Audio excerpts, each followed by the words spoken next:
First time I met Chad Hennings was in our office, and this is the way I recall it anyway. Chad went up there to see me. He was meeting another fella, but I met him in the hall, and of course I knew who he was, introduced myself to him. I just want you to come in and sit down. And instead of talking about Chad's things he had accomplished or what I was doing, which it'd take a lot longer to do what you talk about what you accomplished, we had kind of a meaningful conversation. And one that I remember, kind of a serious meaning about life. So with that being the backstory, this is Chad Hennings. Hey, Billy Bob, nice to be here with you. I'm glad to have you here. Okay, Chad, let's go back. I'm going to say that far, but like to high school. Time is relative. Okay. Where'd you go to high school? I grew up in the great state of Iowa. Went Okay. to a small consolidated school district in the east central part of the state. It was a consolidated school district. Big city was Cedar Rapids, so it was west of Okay. Cedar Rapids, Iowa. With Benton Community High School. My graduating class was 125, and I graduated in 1984. Okay. Now, Chad, you had a great high school. I know you could win anywhere on scholarships, but you chose the Air Force Academy. What was your train of thought in choosing them? I wanted to have an experience, a unique experience that wasn't going to be like your typical college experience. Okay. My goal was I wanted to play Division I college football. Uh-huh.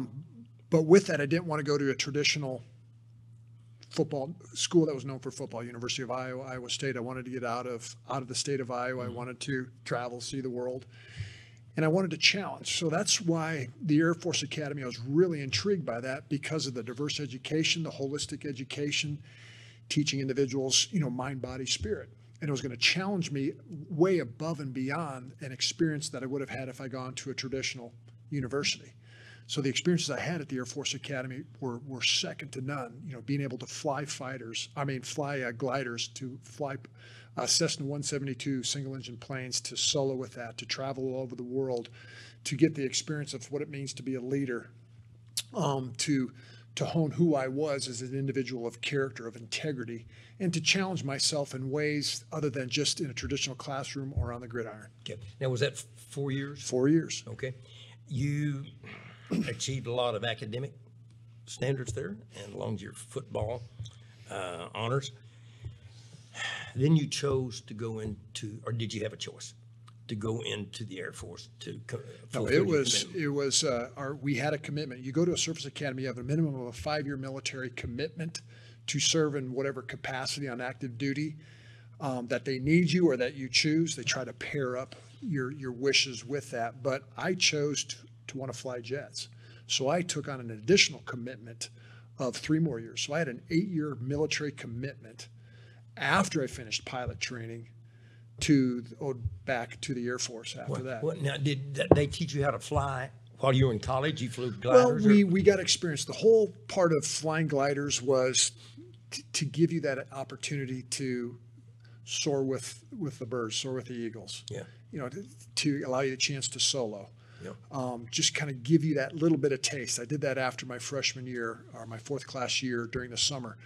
But the powered aviation piece to fly the at the time it was Cessna 172s was to give those individuals that were interested in going on to pilot training an experience of what pilot training was going to be like after you graduated and you got into the active duty Air Force. Okay. So it was a lot of similar experience of going through check rides, of studying aircraft systems, emergency procedures, the whole 9 yards. So I had the opportunity to solo go through the check ride there and I came in maybe 35 hours of Okay. Little Cessna 172 Okay, time. sure. Now, then after graduation, did you choose to fly? Did you have a choice to what you wanted to fly? No, you go through pilot training and you have what they have at the time. It was introductory pilot training or primary pilot training where we flew I'm dating myself here, the T-37 aircraft, and then advanced flight training was with the T-38. I was fortunate enough to go through the Euro-NATO Joint Jet Pilot Training Program at Shepherd Air Force Base in Wichita Falls, where we trained with our NATO allies to go through this advanced pilot training program where we were pretty much at that time guaranteed a fighter aircraft once you graduate. So I trained with Danish, with Belgique, with Dutch, with German, with English, with Italians.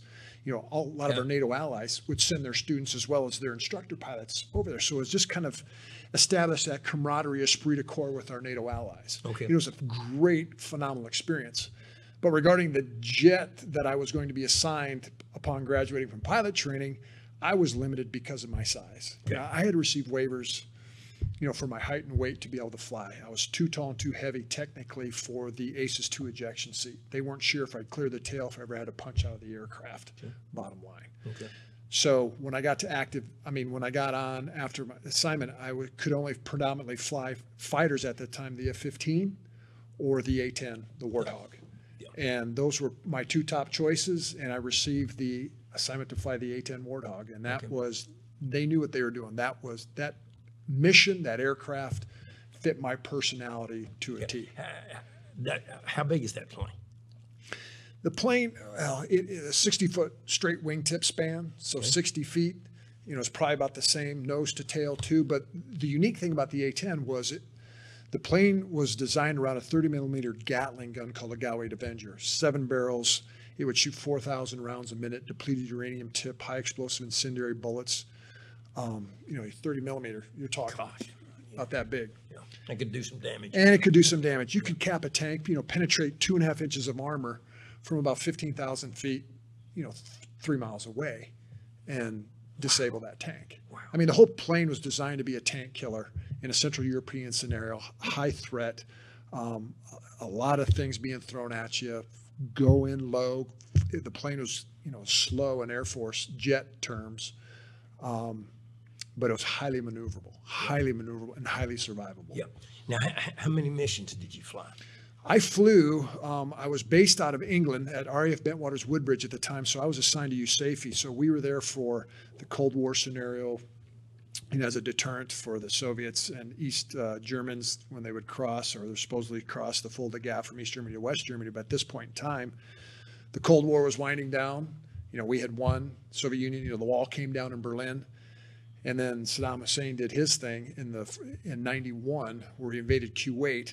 And that, just for those who are listening here, that area of the world, the responsibility, the command for that was Central Command. And those forces that are responsible, our military forces for Central Command, are based here in the U.S. Okay. So we forward deployed all those assets there while we were still assigned to Europe. But towards the end of the war, the last several days, when Saddam Hussein got kicked out of Kuwait and we were decimating all his tanks and his forces in the south, he tried to quell a lot of insurrection with the Kurds and with the Shia that were going to potentially rebel and revolt against him. So he had to quell these different rebellions. So we were there. We got tasked to fly out of USAFE or Europe. I was in England, jets down there to fly into northern part of Iraq to protect the Kurdish people.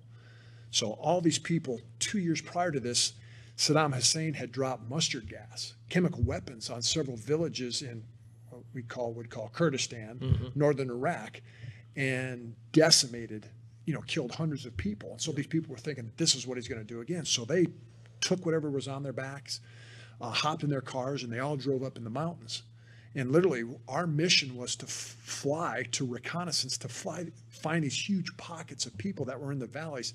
Tens of thousands of people would be in these valleys with just nothing, because they were scared that they were going to get killed.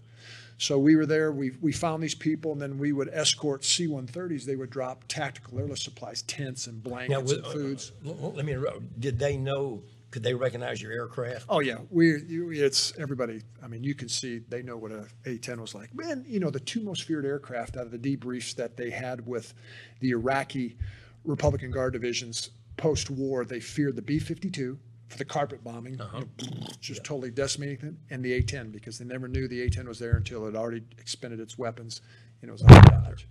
You had that high bypass fan engine. They never knew it was there until it was passed. So, is there such a thing as a normal mission?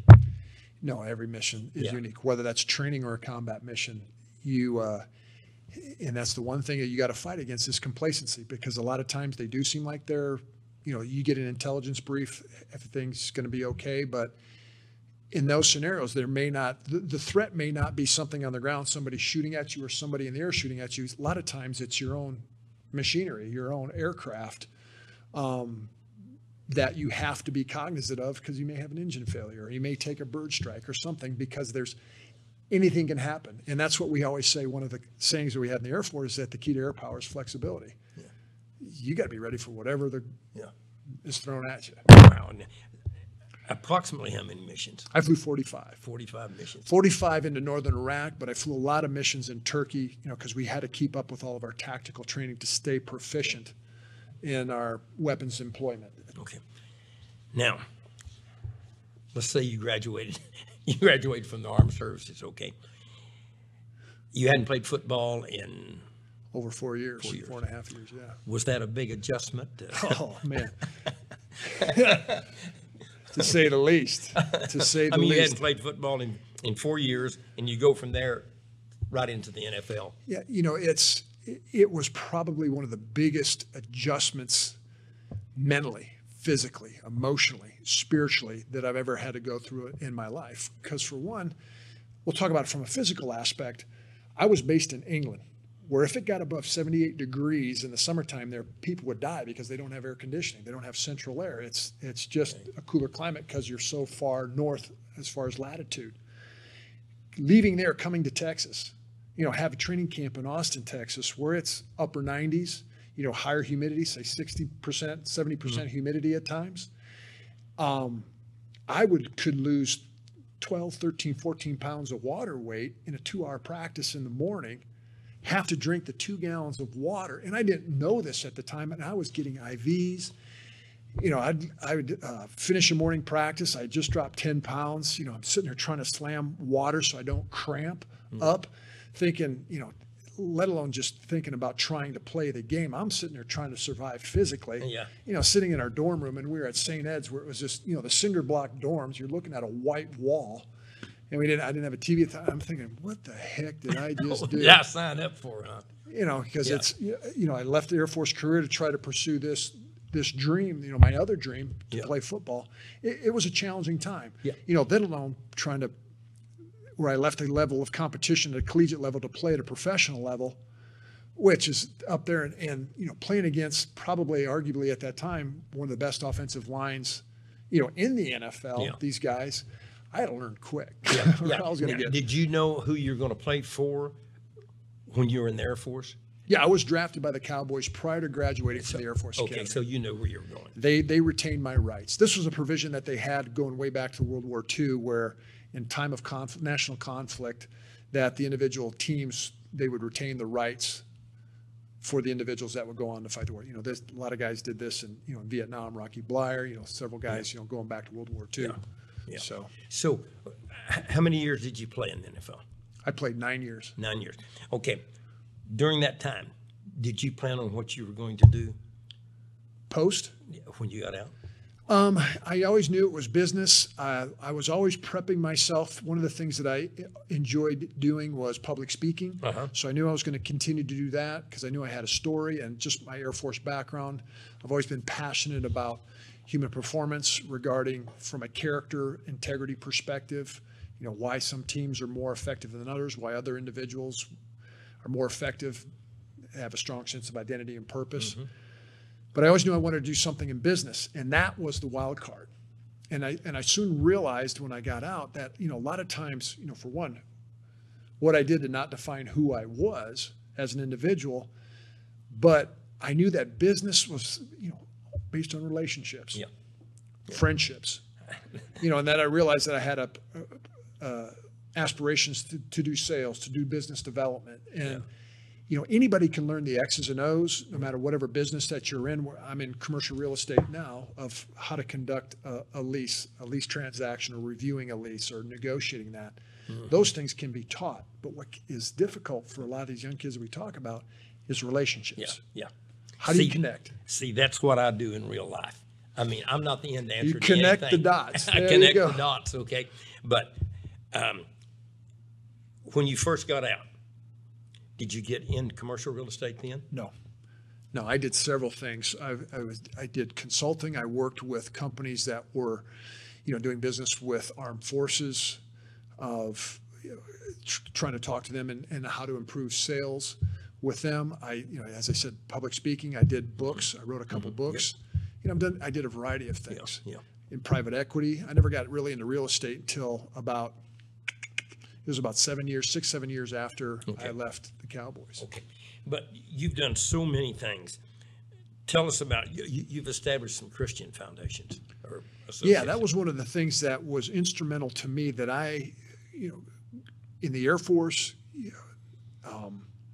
playing for the Cowboys, in business, I saw where, men struggled with identity. And they got this whole wrapped up in, what I did to find who I was. For me, was I Chad Hennings, the fighter pilot? Chad Hennings, a professional football player?